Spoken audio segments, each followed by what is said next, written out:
All right, so welcome everybody. Thank you so much for attending this webinar on financial aid frequently asked questions. My name is John Raza. I'm admissions officer here with HDS Admissions. It's great to see everybody here. I'm going to turn it over very quickly to Beth Flaherty, Director of Financial Aid here at Harvard Divinity School. But just a brief prelude. We are going to have the Q&A open. You should be able to access that. And if you want to submit questions through there, we may get to them at the end. Most of tonight's session will be dealing with the questions that were submitted as part of the registration when you signed up for the event, but we may be able to reach some of those Q&A questions towards the end of the event. If you have any questions about admissions, deadlines, components for the application, anything of that nature, go ahead and submit those to our admissions@hds.harvard.edu email address, and we can address them in that way.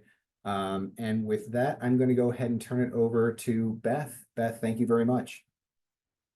Thank you, John. Hi, everyone. It's a pleasure to join you tonight. Again, my name is Beth Flaherty. I'm the Director of Financial Aid here at Harvard Divinity School, and I'm happy to walk you through some of your frequently asked questions. First of all, would like to thank you all for submitting such thoughtful questions. Many of you had a lot of the same questions, so I thought it would probably be best if we just addressed some of those by just a short presentation. So what I'm going to do is share my screen, and we're going to go over a couple of the main components that people were asking about. So specifically, how do you apply for financial aid? What types of financial aid do we offer?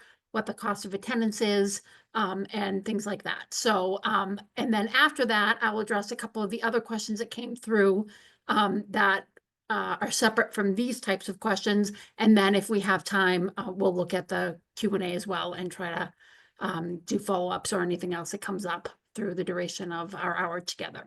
So I'm going to go ahead and share my screen.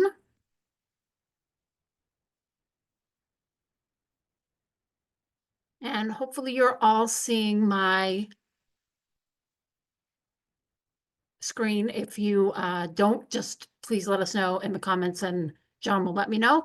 But the first question that we had was about degree programs and the types of financial aid that we offer. So we have 4 degree programs here at Harvard Divinity School. 2 of them we offer institutional grant support for, 2 of them we do not. So the programs that we do offer institutional grant support for are the Master of Theological, our MTS, which is our 2-year full-time degree program, and our Master of Divinity, which is our 3-year full-time degree program. Both of those programs are eligible for institutional grant support, and for students that are U.S. citizens or eligible non-citizens, they may also be eligible for federal funding, which includes student loans and federal work study. International students and domestic students are eligible for institutional grant support, but only U.S. citizens or eligible non-citizens are eligible for the federal aid. So that would be the federal student loans and federal work study.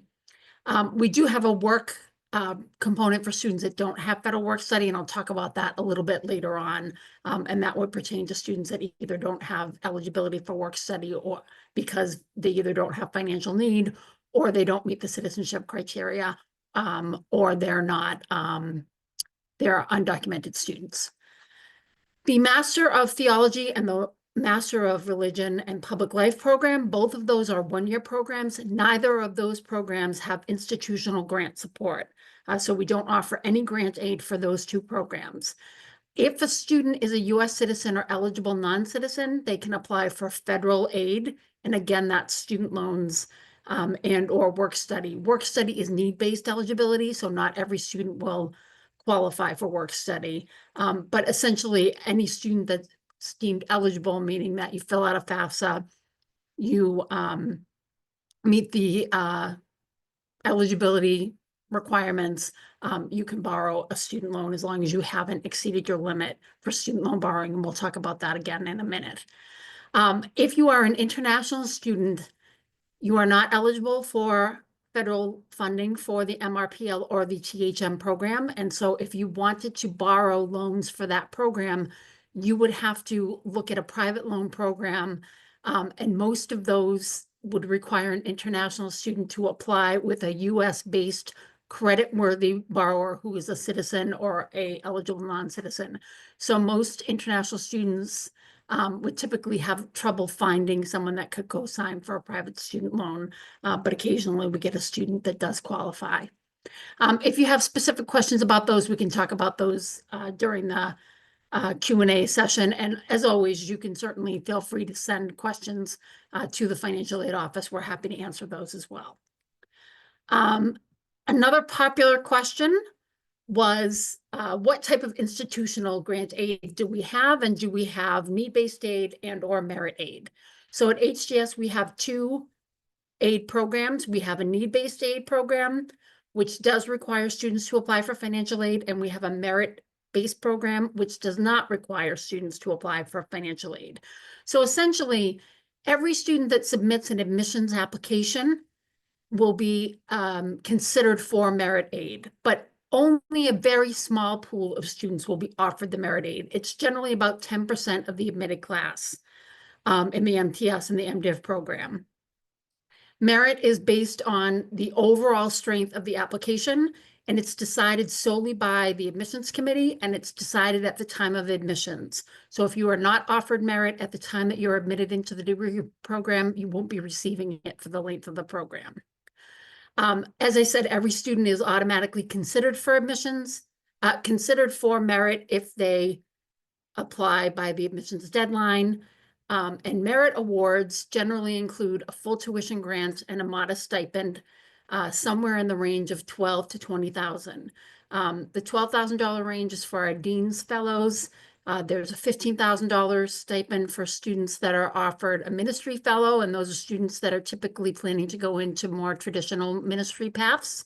And then there's a $20,000 stipend for our presidential scholars. That's we give the fewest of those in the presidential.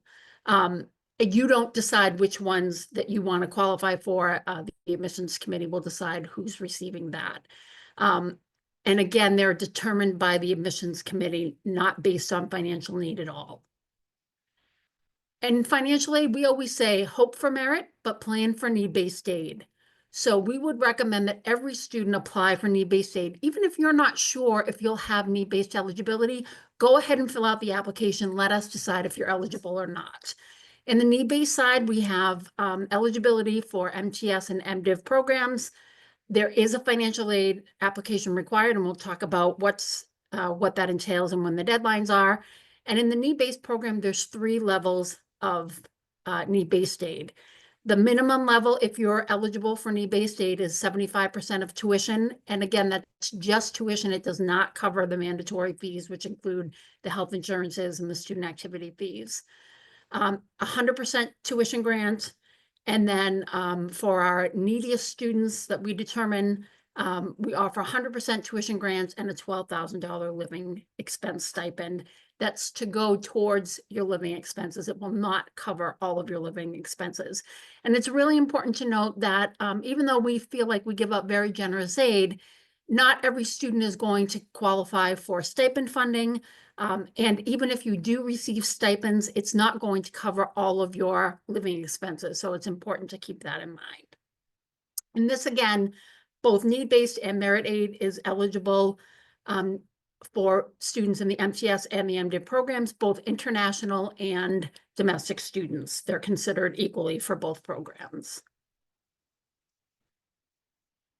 In order to apply for need-based aid, you will need to first submit your application for admission, which I believe is due January 9th. And then a couple of days after that, usually sometime in mid-January, anyone that submitted that admissions application will get an email from the financial aid office with instructions on how to apply for financial aid and what documents you'll need to submit. If you are a U.S. citizen or eligible non-citizen, and an eligible non-citizen typically means that you're a permanent resident of the U.S. Those students will need to fill out the free application for federal student aid, that's the FAFSA, and the HDS application for financial aid. Again, we'll send you an email with instructions about how to fill out this information and when to fill it out. The FAFSA really can be filled out at any time.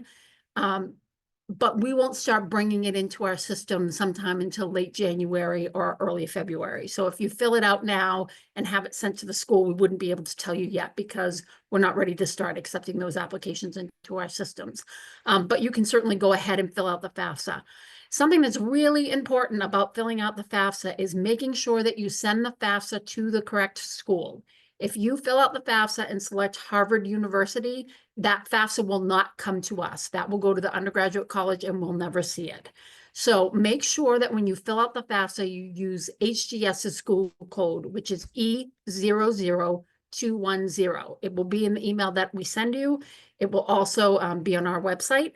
But again, it's E00210. And that will ensure that your FAFSA gets sent directly to us. When you fill out the FAFSA, you'll be using your 2023 FAFSA tax information. And when you fill out the FAFSA, you now have to agree to the IRS data retrieval tool. So the information will actually take your 2023 taxes and populate it into the form, and then you'll add in additional information about assets and things like that. International and undocumented students will just fill out the HDS application for financial aid. They won't fill out the FAFSA because they're not eligible to. And again, all MTS and MDiv applicants are strongly encouraged to apply for need-based aid. In the event that you don't receive merit aid, you can automatically be considered for need-based aid if you apply by the deadline. The deadline is Monday, February 10th, and that's a firm deadline. And keep in mind that the FAFSA takes at least 2 to 3 business days to process. So please plan to submit your FAFSA a couple of business days before the deadline to make sure that we receive it in time. I will tell you that on occasion, our emails go to student spam files. So if you don't have anything from us by, I would say, the end of January about how to apply for financial aid, please send us an email and we'll make sure that we resend the information.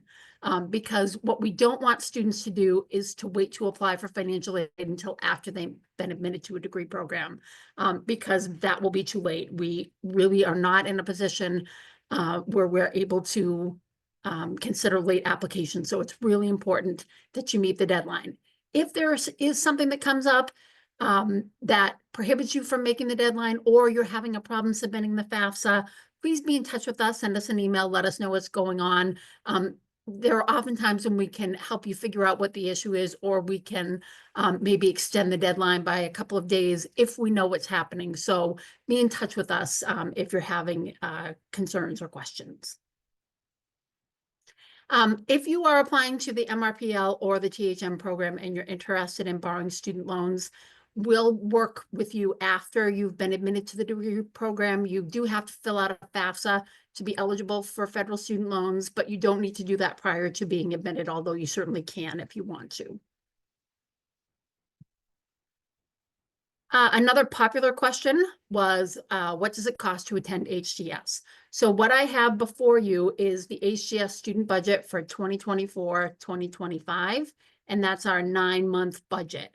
So at HDS, we only enroll September through May, so we're only able to include those months of the academic year. We can't include summer months. And the aid that we're offering you is for the academic year. So please keep in mind, these are our current academic year rates. Tuition will go up slightly for next year. I suspect it will be about 1%. And the tuition and the fees and the living expenses will also go up. Usually a ballpark is about to figure between 3 and 5%. So it will go up a little bit, but not substantially. And we'll list the cost of attendance probably sometime at the end of January, what we projected to be for 25-26, but this is a good ballpark. So you'll see the tuition, the full-time tuition, and this is a full-time program that you're applying to. It's $30,776 for the academic year. The Blue Cross Blue Shield, which is the individual health insurance plan, is $4,202. And then the University Health Services fee is $1,592. The UHS fee covers your mental health and counseling, and if you get sick on campus and need to see a doctor. And then the activity fee for this year is $70. We know for sure for next year it will be $100. And the activity fee goes directly to our student groups to help facilitate their programming. The tuition, the Blue Cross Blue Shield, the University Health Services, and the activity fees are your fees that we're sure about when we charge them to your tuition. You'll get a bill for that. You'll get a bill for half of it in the fall, half in the spring. And so those are direct costs that you know for sure you'll be charged. One thing about the Blue Cross Blue Shield plan is that's the individual health insurance plan. So if you are covered by your own plan or under a parent's plan until you're 26, you can go ahead and waive that plan as long as you can provide documentation that you're covered under another plan, then you can waive the school plan and we'll deduct that from your bill and also from your cost of attendance. But there are due dates for waiving that, and it's important that you keep on top of that. You'll get all of this information if you're admitted into a degree program, but you want to make sure that you waive the Blue Cross Blue Shield in time to have it removed from your bill so that you're not expected to pay it.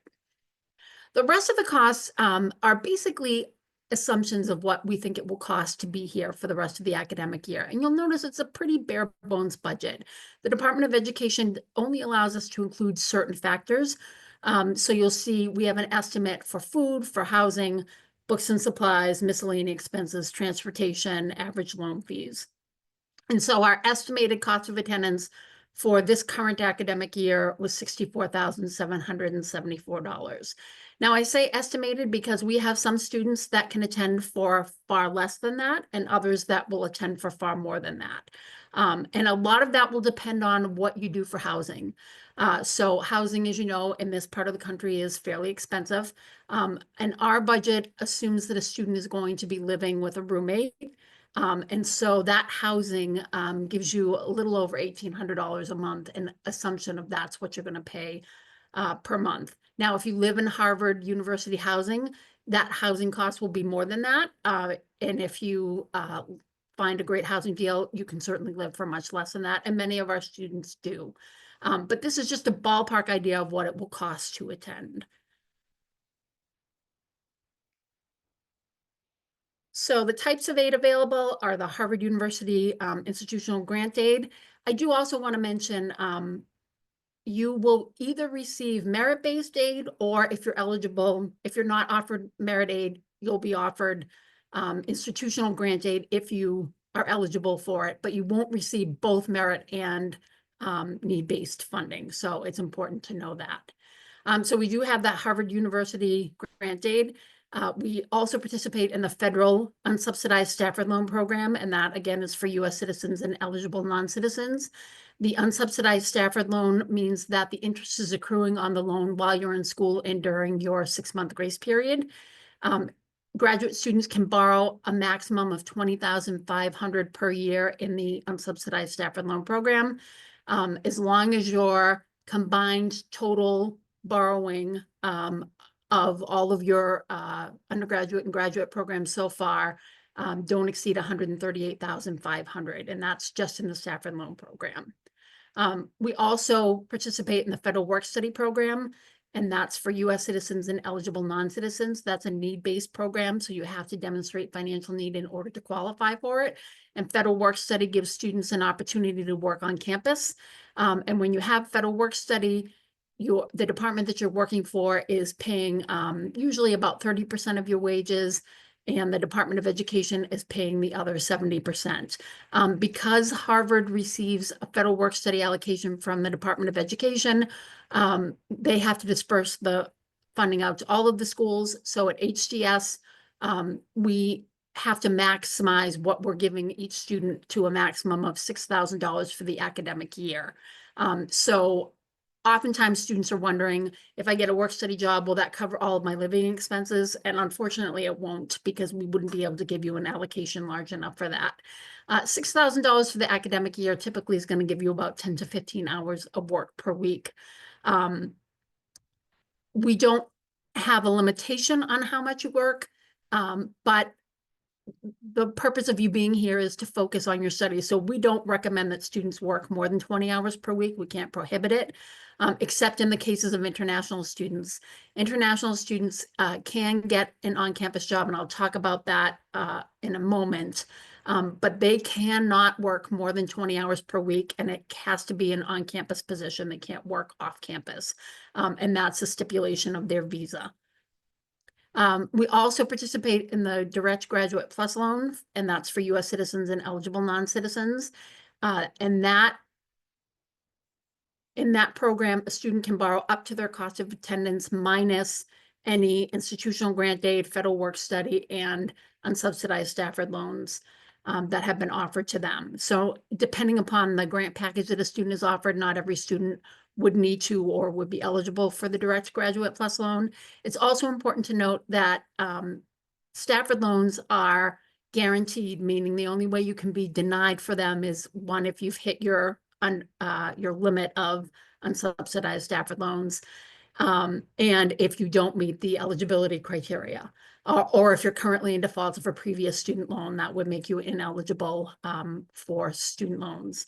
It would also make you ineligible for HDS grant because we require you not to be in default in order to be eligible for institutional grant support. Unlike the unsubsidized Stafford loan program, the Graduate Plus loan does require a credit check, so not every student is going to be approved. And the credit check under the Stafford loan, under the Graduate Plus program is pretty lenient. It looks mostly at 90 days adverse credit, bankruptcies, liens, and charge-offs. It doesn't look at debt to income ratios. It doesn't look at credit scores. But not every student will be eligible for a Graduate Plus loan. So it's important to keep that in mind. Many will, but we've also had, many students that have been declined for it.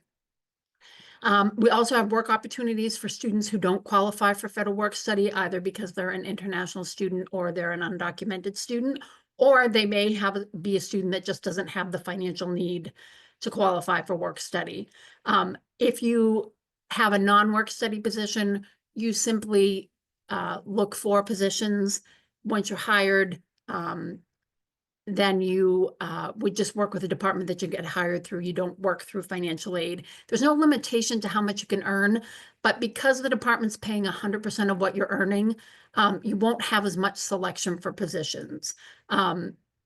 Many offices prefer to hire students with work study because there's cost savings to their budget. And if they didn't have that assistance through the work study program, they wouldn't be able to hire as many work study students. But there are a number of offices throughout campus, particularly libraries, who need large volumes of student workers who often can hire students that don't have work study. And so that's an opportunity to look for. I should note that when we send out an award letter, we will give you any institutional grant aid and or stipend that we're offering. We award, if you're eligible for federal loans, we would award up to $8,500 to start of the unsubsidized Stafford loan. And then you would request additional loans over the summer. We don't prepackage federal work study because we want to make sure we're giving we're giving the funding to people who intend to get a job. And then we don't prepackage Graduate Plus loans. You work with us over the summer. We let you know how to fill out the credit request forms. And then we talk about what you can borrow. And we also like to do some additional loan counseling for students that are borrowing Grad Plus because it's different interest rates and different origination fees. And so we want to make sure that students understand what they're undertaking if they're choosing to borrow in addition to the Stafford loan program. So just another couple things to think about. One is that we would highly recommend that students apply for private scholarships. We know students are interested in receiving private scholarships, so not necessarily as interested in finding them. And because we are a two-person office, we do not have the people power to be able to find private scholarships for students, but we do list anything that we're aware of. So if you look on the HDS website, on the financial aid page, there's an HDS outside grant and scholarship page that lists anything that we're currently aware of that offers scholarship opportunities for our students. If we have students that get scholarships that we haven't seen before, we start adding them to them. But it's usually a small smattering of what's available. So we would recommend that students look to outside organizations. If you're looking to go into ministry, you might want to look at the Fund for Theological Education's website. They have some of their own fellowships available. I will tell you that they're very Christian focused. So if you are not focusing on Christian ministry, that might not be the best site for you. But we would also recommend doing Google searches, all sorts of, other outside scholarship searches, and then also look at any social or organizations that you belong to, or your churches or your alma maters, because sometimes they offer additional funding as well. So we would recommend that you look early and look often. I would not wait until you've been admitted to a degree program to start looking for outside scholarships. I also wouldn't plan to cover all of your remaining expenses from outside scholarships unless you know that you've applied for and are likely to receive a pretty significant one. We also often get questions about people being interested in being resident assistants. At Harvard, we don't call it resident assistants. There is something through the Harvard College called proctor positions for first-year undergraduate students, and they're very much like a resident assistant. It's a very competitive application process. You can apply for it prior to being admitted into a degree program, but preference is given to current students. So it may not be something that you could do in your first year, but might be something to think about for second or third year.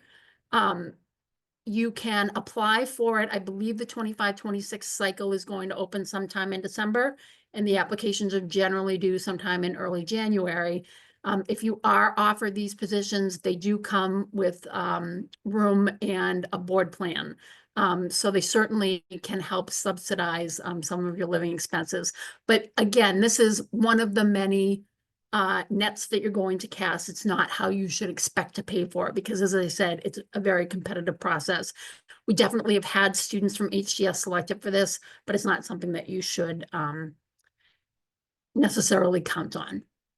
So I'm going to stop sharing my screen. I think that covers a lot of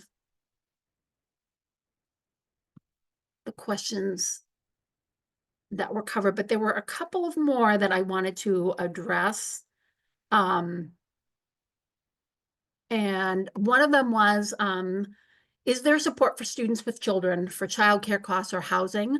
And are there avenues for full scholarships or their graduate research assistants, and how much do they pay? So the funding that we're offering is for the student and their expenses. So we don't necessarily, we don't offer grant assistance to pay for childcare or necessarily to cover housing. But you can, if you are a student that's borrowing, we can increase your cost of attendance to account for childcare costs. We don't have a lot of opportunities where we can increase your cost of attendance, but some areas that we can increase for include childcare costs. It can include housing. If you cannot find an apartment within the budget that we allocate, and that could be difficult for people that are coming with children on a case-by-case basis with a copy of your lease, we could look at increasing your cost of attendance for the academic year. But again, it would not be giving you additional grant assistance. It would be just giving you opportunity to borrow additional loans. So you would need to think about how that fits into your whole plan. You know, as I said, we offer generous funding, but we don't have a program that's going to entirely cover anyone's cost of attendance with grant and stipend. And I should differentiate, grant means that's money that's being paid directly to your bill to go towards tuition, and a stipend is money that's paid directly to the student to cover your health insurance. So if you are offered a stipend, it's paid in 9 monthly installments, and you get it usually around the first of each month, and you get it from September to May. And that is money that you use towards housing, but it isn't going to cover all of your housing. And any grant aid that you get does not cover insurance. So it's important to know that you need to cover the insurance on your own. We don't necessarily have graduate research assistantships. We get questions a lot about teaching assistantships. But those are not something that's really readily available at the master's level. Most of those positions are going to students in the doctoral program because that's actually part of their financial package for their PhD programs. In rare instances, a student may be able to be a teaching assistant at the undergraduate college, but you have to get permission from your school to do that. It often requires you to take one less course in this semester. So you have to have permission to do it. And you often get those positions after having made relationships with faculty members. So it isn't something that you should come in and expect. I don't know what teaching assistantships pay, but I would be surprised if it was enough to cover all of your remaining living expenses. We don't necessarily offer research assistantships. You can apply for those. They can be paid either through regular hourly work or sometimes through work study. But the hourly rate is generally in the $20 to $22 range. And usually those are like, as I said, 15 to 20 hours at the most. So not necessarily something that's going to be able to sustain you for all of your other expenses. I had someone ask about financial aid before and after marriages. So when you fill out your FAFSA and your HDS application, assuming that you're a domestic student, you will fill it out based on what your marital status is at the time that you're filling out the form. So if you're not married, you won't list, you'll just list yourself and your income and your assets. Now, what could be tricky about this is if in your first year you're not married, but you get married, and then in your second year, you've married someone with very significant income and assets, that could very significantly change your need-based financial aid package. So it's important to keep that in mind. Typically, the package that you're going to receive in your first year is likely what you're going to receive for the length of your program. So if you have a merit award, you're going to receive that for the length of the program that you applied to. So if you were applying to the MDiv and you're offered for the MDiv, that package is for the MDiv program. If you decide to switch to the MTS, we don't necessarily guarantee. In fact, we don't guarantee that we're keeping the same package. Same thing. If you apply as an MTS and you're given a merit award, we don't extend it automatically for the third year. You can apply for need-based aid in the third year, but it could look very different. We definitely have had cases where people had merits and then decide to go switch to the MDiv, and then when they apply for need-based aid, they either don't qualify or maybe they get a 75% tuition grant. So it's important to know that you're being offered a merit award for the program that you're applying to. And the need-based program, you do have to reapply each year, but typically whatever percentage of grant aid you get in year one, you should expect to receive for the length of your program, unless your situation changes very positively. And I say very positively. It's not like if you made $10,000 more, it's more in a case where you come into significant income and assets that you didn't previously had. And that often happens when someone gets married and marries someone with significant income and assets. And what we always do is if you apply one year and then the next year we see that things are very different financially, we'll check in with you to make sure that we understand, because it's always possible. Sometimes people get a little happy with the zeros and you add on a couple extra zeros. You think you put 150, you put 150,000. So we want to make sure that the information is correct, but we'll contact the student if we have questions about what's going on and give you an opportunity to tell us what you think we need to know.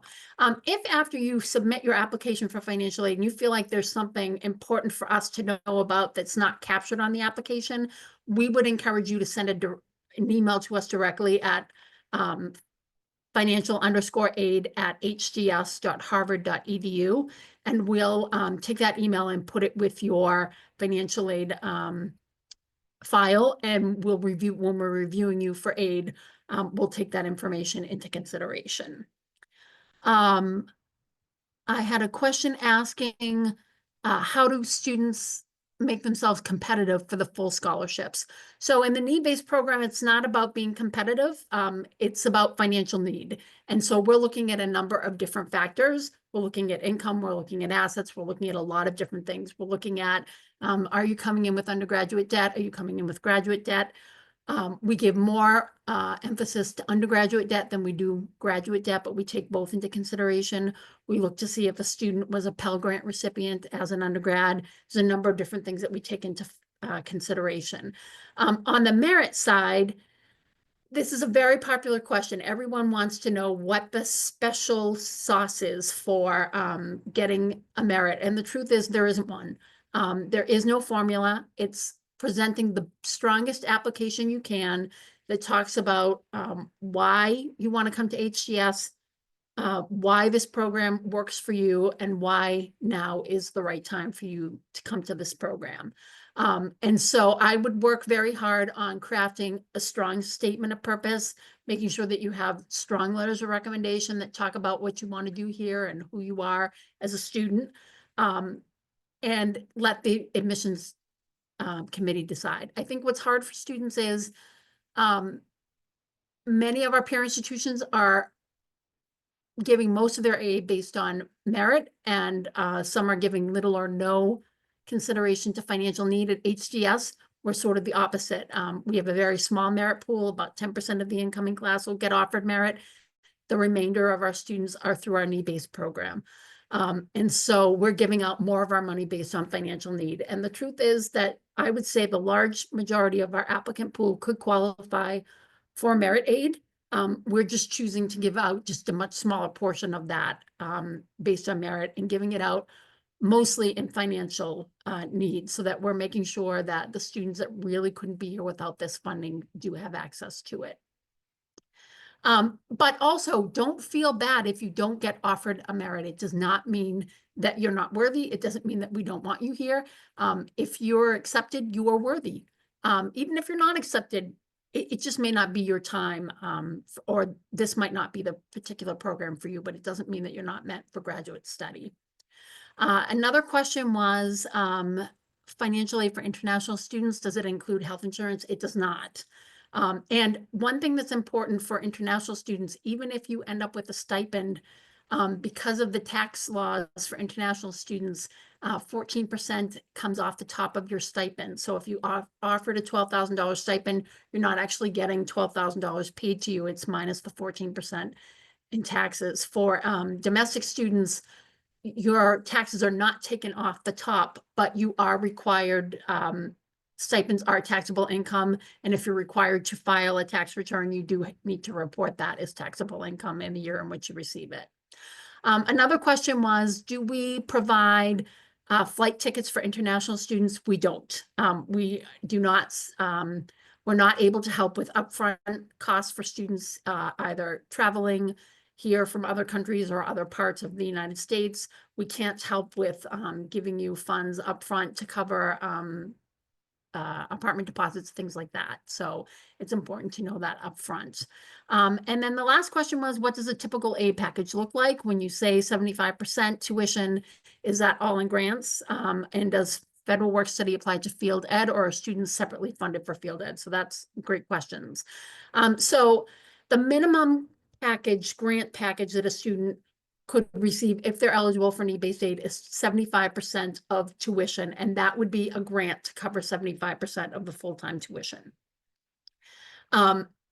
If you need money to cover the remainder of the tuition and or living expenses, then you could apply for loans. You could also apply for work study if you have need-based eligibility.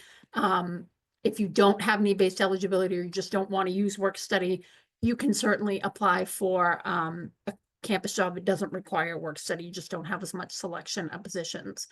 But when we give you a grant is gift aid. So that does not have to be repaid. So anything that's a grant or a stipend is not repayable.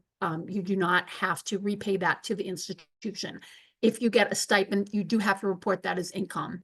And as I said, international students automatically have taxes taken out, but they will also be given the opportunity to file a U.S. tax return. And in some cases, you can get some of that money back to you in a tax refund. And then federal work study, most of the field ed placements are paid through federal work study. And if you don't have work study, if you don't have federal work study eligibility, or your site is not eligible for federal work study, because not every site will be, although many are, then you would work with the Office of Ministry Studies to see if the site that you're working with can pay you directly. International students, as I said, are not eligible for federal work study. They are eligible to participate in field ed. And if that's the case, then they work with the Office of Ministry Studies, and they help work with them to cover the work study portion of it. If they, essentially what they do is they ask us if the student were a US citizen, would they be work study eligible? And if we say yes, then OMS will cover that allocation for that international student. The maximum, again, for field ed is $6,000 for the academic year. All right, so I think we've covered a lot, and let's take a look at the chat and see if we have any questions in there. And we don't. So, oh, nope, sorry, I'm not in the right place. I'm in the chat. So I'm in the Q&A. So the first question is, do you offer any assistance in housing, financially or in helping to find housing or roommates in Boston? So if you are offered a stipend, you can certainly use some of that stipend to help cover your housing, but it's not going to cover everything. As I said, we don't have a program that covers all of the cost of attendance with grant aid. In terms of helping to find housing, we don't necessarily find you roommates, but our Office of Student Life will put together a lot of information that they'll distribute to students about how to find roommates, either from current HDS students or different places that we know that students have had success finding housing. Students can rent from Harvard University housing, from Harvard Real Estate, but there's no discount for living in Harvard Real Estate. The apartments are generally well maintained in good areas. There's a lottery system, so you have to apply to be in that housing, but we find that the apartments are definitely more expensive than you would find if you were outside of Cambridge. Sometimes students can get in there, get in with roommates, and it's a pretty decent deal. But generally, you know, their studios, even their studios are pretty expensive. But you certainly can live in Harvard Real Estate if that's what you want to do. The benefit for that to live in Harvard Real Estate is they don't require the upfront costs, so you don't have to pay first, last, and securities. But the trade-off is that you're paying higher monthly rates than you would if you look someplace else. We would recommend students look outside of Cambridge proper, Somerville, Arlington, Brighton, Alston. There are a number of surrounding towns that are you know, accessible by public transportation that we would recommend. But the Office of Student Life, generally in the admitted students day, once students have been admitted to the program, we have a big program that we do, and they generally offer sessions about how to find housing, where you should be looking.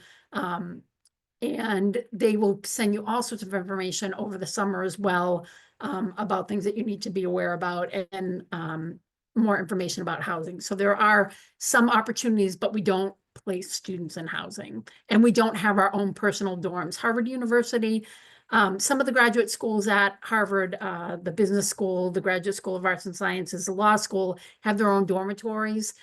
If they haven't rented all of those dorms out to their own students, they will open it up to other students at Harvard. And we have had students that have been able to live in those dorms, and they're, you know, very much like a dorm style setting, but can be a little bit more affordable than an apartment. So that is also something that the Office of Student Life will let students know about once they're admitted into the program. Okay, so I think we covered what the cost of the average cost of attendance and cost of living in our area is. But if you have more questions about that, you can certainly look at our website, and you can also email us directly. As I said, about 10% of the admitted class will be offered a merit award. Let's see.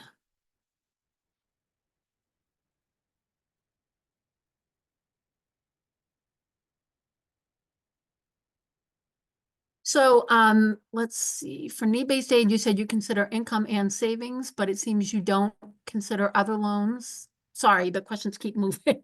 You guys are adding. Let me go to the bottom.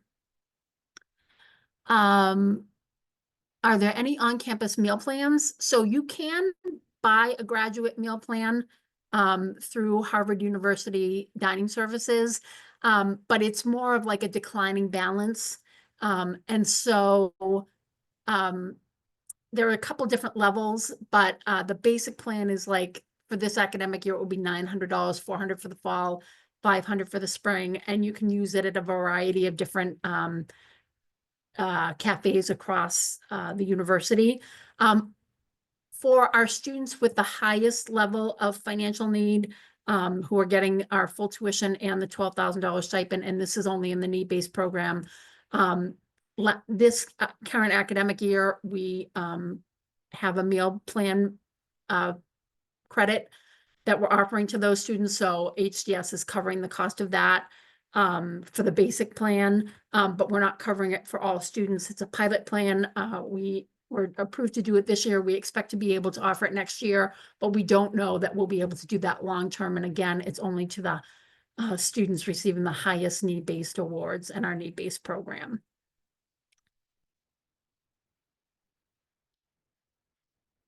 We're recording the presentation, so it will be available. What are the chances of getting need-based financial aid? I will say that about 90% of our students are getting some sort of institutional grant support. And again, this is MTS and MDiv students. So very few of our students are coming without any financial assistance from the university, from HDS. So a lot, and that 90% is between the merit and the need-based, but again, the majority of our funding is through the need-based program. There isn't an income limit to qualify for need-based grant. There's a whole bunch of, if you make a really big income and have significant, assets on top of that, it's, that could be a situation where you wouldn't qualify for need-based aid, but there isn't a specific number. If you're concerned, what I would say is go ahead and apply and let us determine if you're eligible or not. Because sometimes students think I made $40,000 and I have $5,000 in my checking account, and they think that's going to prohibit them from getting institutional aid, and it really doesn't. So I would say just go ahead and apply and let us determine if you're eligible or not. As an international student who still lives on his parents' income, what type of documents do I need to start to prepare for the need-based application? This is actually an important question, not just for international students, but as graduate students, we are only looking at your income and assets and your spouse's, if you're married, income and assets. We do not look at your parents' information. As a graduate student at HDS, you're automatically considered independent. So we don't look at, the FAFSA won't collect your parental information. We don't ask international students to provide parental information. So you don't need to worry about that. On the flip side, sometimes students will come back to us and say, my overall family has other people in college, and we'd like you to consider they're very low income. We'd like you to consider that. We can't make appeals based on, situations of your extended family because we didn't ever take it into consideration in the first place. So when we're looking at financial aid, we're looking at just the student and or their spouse if they're married. Will financial aid include all student expenses? I'm assuming the question is, will financial aid cover all of it? And grants alone will not cover all of your expenses. There will be some level of either your own contribution, looking for outside scholarships. For many students, they're borrowing student loans to cover the difference if they don't have their own resources. So we don't have a program where someone's going to get the entire cost of attendance with grant and stipend support.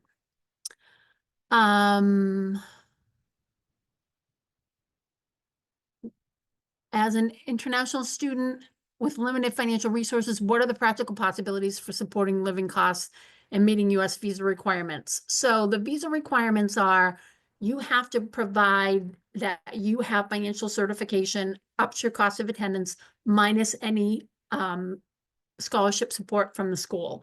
So, and I'm just going to make up numbers here. These are pretend numbers, so please don't hold me to them. But let's say the cost of attendance is $60,000 and we gave a student a $30,000 grant.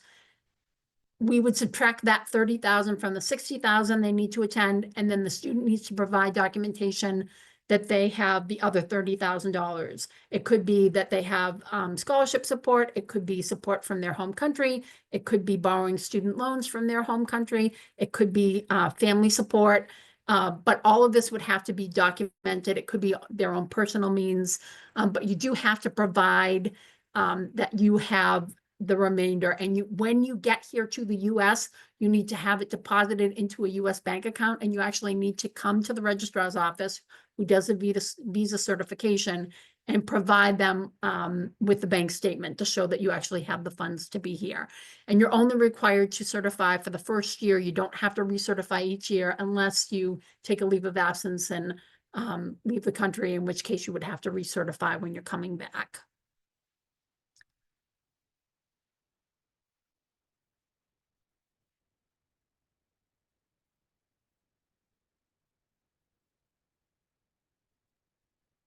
For need-based aid, you said you consider income and savings, but it seems you don't cover other loans such as other educational loans. We do consider outside. We consider federal loans. If you have private loans, we'll ask on your institutional application to tell us about your private loans. You don't need to tell us about any federal loans, so any Stafford or Graduate Plus loans or Perkins loans. If you have Perkins loans, that program's not available anymore, but if you have old ones, we can see the federal loans through your national student loan data system, which comes through as part of your FAFSA. But if you had private loans, in addition to the federal loans, you would list that on the institutional application, and we definitely take them into consideration. But we give more weight to your undergraduate debt than we do to your graduate debt. Is there any stipend fellowship programs? Again, it's not a fellowship per se, because the stipends that we offer, there's no work component or anything to that. So we definitely do offer student stipends, but again, it's not going to cover everything. Just to make sure I heard this correctly, institutional grant aid could be provided if merit aid doesn't qualify, but financial aid will not be provided. Likewise, merit aid can come together with financial aid.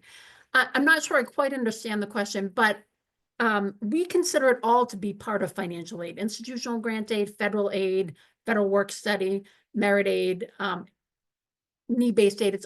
We consider it all part of financial aid. But your grant will come either from the merit program or the need-based program. So if you get say a merit grant of full tuition at $12,000 stipend, that's all the grant aid you're going to get. You're not then also going to get a need-based grant on top of that, even if you have additional need-based aid. And then in the need-based, you're going to be evaluated based on your level of need. And then on top of that, even if you're in the merit program, you can borrow student loans if you have room under your cost of attendance. You still might be eligible for work study. So we kind of consider it all financial aid. One thing that wasn't asked, but I think it's also important to note, is sometimes students get confused and think that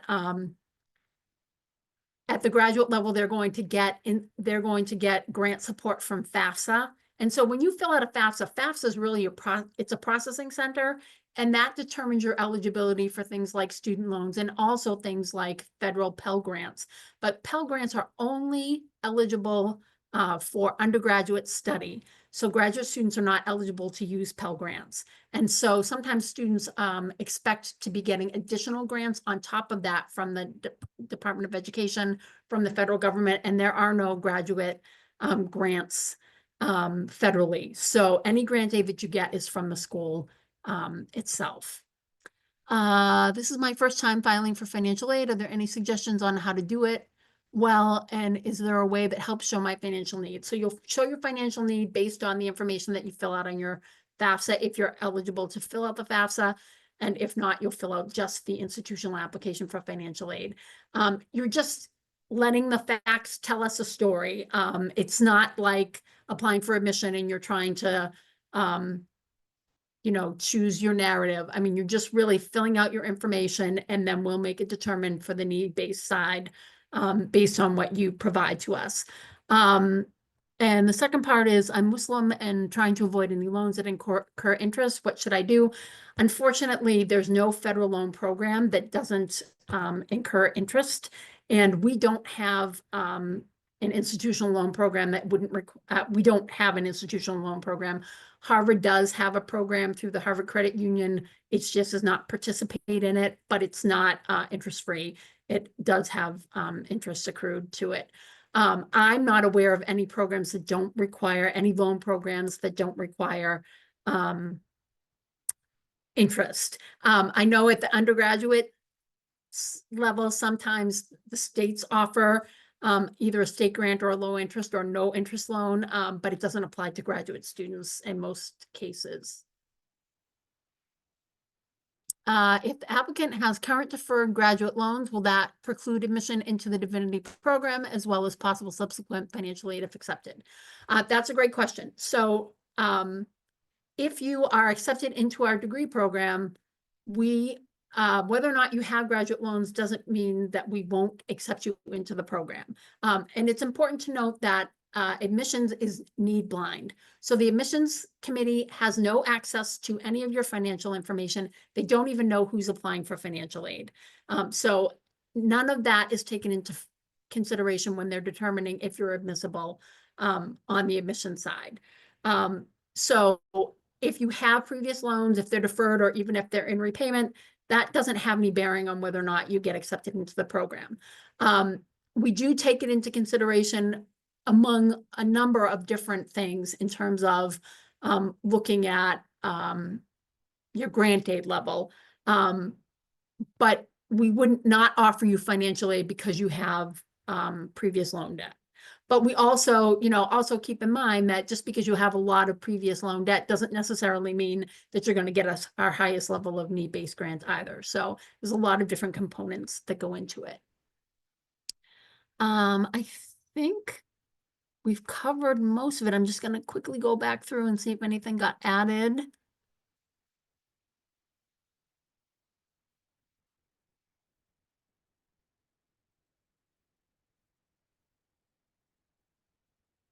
Couple questions about what documentation do international students need to present when applying to financial aid. It'll be part of the institutional application. We don't ask for your bank statements, but we do ask you to self-report your assets and things like that. So whatever we need from you will be on the institutional application. International students, we talked about this at the beginning of the presentation. We don't have a program at HDS that allows international students to borrow without a cosigner.